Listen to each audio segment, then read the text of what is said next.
Yes, bana, karibu mwana michezo, tuzungumze football zaidi. Wakati huu nimekuletea taarifa kutoka bodi ya ligi kuu soka Tanzania bara, na hii ni mara baada ya mchezo wa TRA United dhidi ya Simba Sports Club, mchezo ambao ilibidi upigwe siku ya leo muda huu majira ya saa 10 kamili, ilibidi mchezo uanze.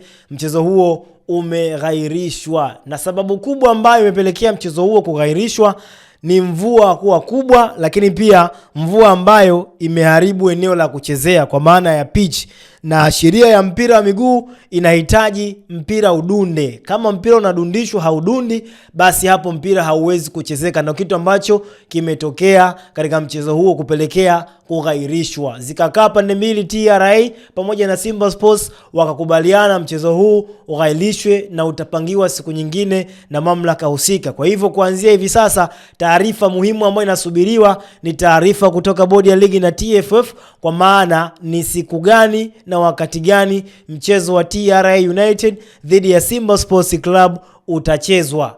Kwa hivyo ni rasmi sasa, mchezo huo haupo tena, tusubirie tarehe nyingine ipangwe. Hizi ni miongoni mwa sababu ambazo zinaweza kuchangia mchezo kughairishwa: mvua kuwa kubwa, eneo kuwa na machafuko, labda kuna milipuko ya marisasi yametokea, lakini pia labda kutokea na uvamizi wa aina yoyote eneo la kiwanjani, na matukio kama hayo, mvua zenye radi na zinazodondosha mawe. Ziko sababu nyingi, na miongoni mwao katika hizo sababu ambazo zinapelekea mechi kughairishwa ni hii ya leo ambayo imepelekea uwanja ama pitch kuharibika kiasi ambacho wachezaji hawawezi kufanya movement za kimpira, kwa maana mpira haudundi, na hata ukipigwa mpira haujiongei kama ambavyo unaelekezwa. Kwa hiyo ndio miongoni mwa sababu ambazo imepelekea mchezo huo kughairishwa. So watazamaji na wafuatiliaji wa Kawabe Media, pokeeni taarifa nzuri kabisa kijana wenu, kwa maana ya kwamba mchezo huo haupo tena. Tuendelee kusubiri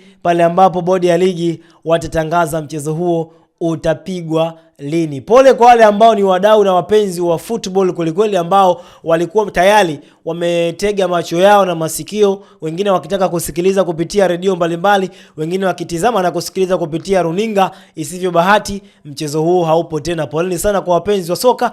Mimi nafsi nimeumia kwa sababu nilikuwa nasubiria ni enjoy soka. TRA United dhidi ya Simba ingekuwa ni moja ya mechi bora sana kwa sababu ya ubora wa vilabu vyote viwili, lakini pia ushindani uliopo katika ligi yetu ya Tanzania bara. Mimi naitwa Ramake G, handani finest mjini sina shamba. Endelea kuikumbatia sanjari kabisa Kawabe Media kwa update mbalimbali.